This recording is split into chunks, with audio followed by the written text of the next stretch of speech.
இங்க சில அரசியல் கட்சிகளும் சில அரசியல் தலைவர்களும் ஒரு சில நேரங்களில் அமைதியா இருந்தாலே போதும், ஒரு பிரச்சனையும் வராது. இப்போ கரண்ட்ல இருக்கிற சில பிரச்சனைக்கு வருவோம்.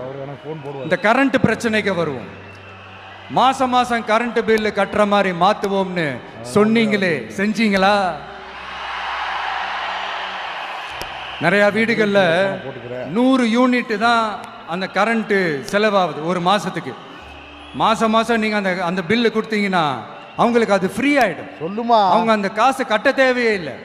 ஆனா 2 மாசத்துக்கு ஒரு வாட்டி அந்த பில்லு கொடுத்தீங்கன்னா, இப்ப சப்போஸ் அது 200 யூனிட்டுக்கு மேல போச்சுன்னா அது அவங்களுக்கு ஒரு மிகப்பெரிய சுமை தானே. இது எந்த கணக்கில் எடுத்துக்கிறது? ஒரு மாதிரி ஒரு மாடர்ன் கரப்ஷன் அப்படின்னு எடுத்துக்கலாமா? அடுத்து பஸ் வசதி. நிறைய கிராமங்கள்ல பஸ் வசதி இல்லைன்னு சொன்னா